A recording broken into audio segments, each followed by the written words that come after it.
Allah subhanahu wa ta'ala has given us these eyes. Has He given us the eyes in order for us to just gaze at anything and everything when we know that the power of sight is such that the mind processes what you've seen within split moments, and it also has a powerful effect on your whole body.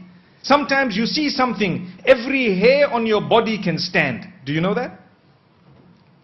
Moments ago we spoke about how when you speak properly, it affects the whole body. When someone swears you, a huge swear word, and you think you're a big man or a very important woman, for example, and suddenly you have a huge swear word come in your direction in public, what happens? Immediately your body heat increases, you become upset and angry, and you want to retaliate. Why? Because you heard something that was uttered by a tongue that you did not like. So let's not be fooled by thinking that the tongue does not have an impact on a person. The most powerful impact by the tongue and the eyes. When you see a gruesome incident, you won't sleep for so many nights. Am I right? If you have witnessed a murder, may Allah protect us all, and may He safeguard this beautiful country and its people, and may He safeguard the globe at large. But if anyone has witnessed something gruesome, they will be having nightmares for a long time to come. Why? Because they saw something, even if it was for 1 second. Now people tell you, why must I lower my gaze?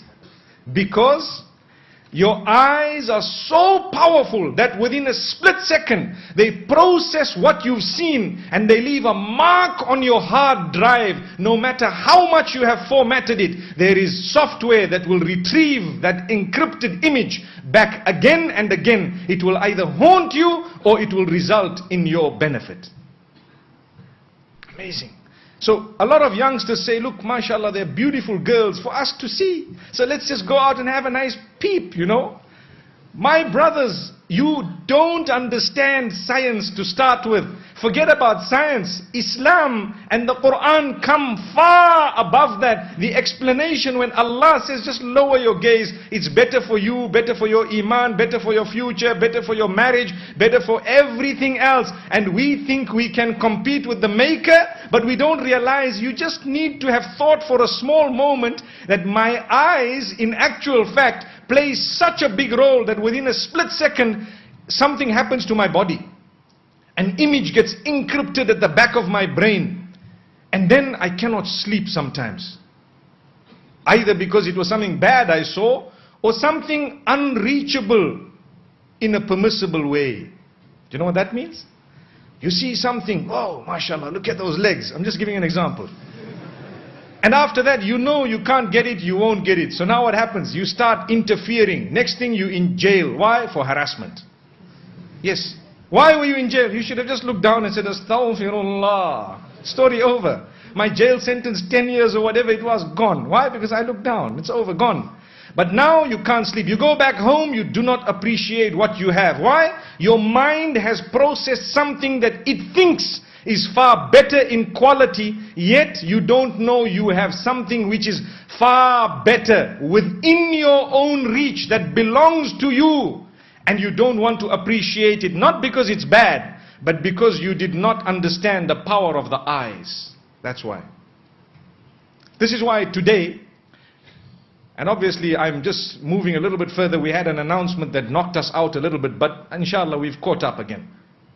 My brothers and sisters, we are in the age of pornography. We are living at the peak of the pornographic age. This issue of hypersexuality, I've mentioned it the last time I came to Sri Lanka. I'm mentioning it again. Especially amongst the young generation growing up, even some of the adults. The accessibility to all this is such that we don't realize with the damage that is being caused. The minute you see something, it has an encryption at the back of your mind that will last up to the day you die and beyond. So protect yourself from it. Safeguard your eyes. It's the gift of Allah. You don't understand the powerful message that Allah has delivered, your maker, when He tells you, قُلْ لِلْمُؤْمِنِينَ يَغُضُّوا مِنْ أَبْصَارِهِمْ وَيَحْفَظُوا فُرُوجَهُمْ. Tell the believing males to lower their gazes and to protect their private parts. Because Allah knows that is the best for you. ذَلِكَ أَزْكَى لَهُمْ. That is the most pure for you. Protect yourself. Fight yourself to save your eyes from looking at something that is processed in a way that your whole body feels it. And wallahi, it happens. I've spoken to a few of the youngsters. MashaAllah, there are some who come up and they need help. And they tell you, do you know what? We've been involved in this bad habit and we really are trying our best to come out of it. I can tell you something very quickly, because some might say, you know what, we have this bad habit, how do we get out of it? Number one, you need to ask Allah's forgiveness, sincerely. Number two, you need to increase your good deeds, because it's like a seesaw. When you have more good deeds, you have less time for bad deeds. When you use your time and occupy yourself in that which is beneficial, then you will protect yourself from that which is futile, let alone that which is sinful. So you need to know, if I am bored and if I sit with the bad company, I'm going to do whatever shaitan puts in my mind. But if I'm occupied, I go for my salah, I have company that talks about, even if it is about education and your books and so on, believe me, it's better than going into that which is dirty. And so you increase your good deeds, you ask Allah's forgiveness, but you need a lot of willpower in order to fight yourself whenever you want to do that which is bad, bearing in mind that your reward is with Allah. And you will see the fruits of it in this world as well. Just like we see the rotten fruit of the rotten tree that happens to grow after we do something that is rotten. You do something rotten, a rotten tree happens to grow with rotten fruit. And every time the fruit comes and we say, what's wrong with this? But you don't know the seed you sowed was very, very rotten. We ask Allah to forgive us. In Islam, something beautiful. You have a rotten tree and you want to sort it out, you just need to sit and ask Allah for forgiveness and He sorts your tree out. Amazing. What a gift of Allah. How beautiful. So no matter what you've done in the past, today we say quit. It's over. It's gone. The power of the eyes, and I've mentioned this so many times and I'm going to repeat it this evening a few times.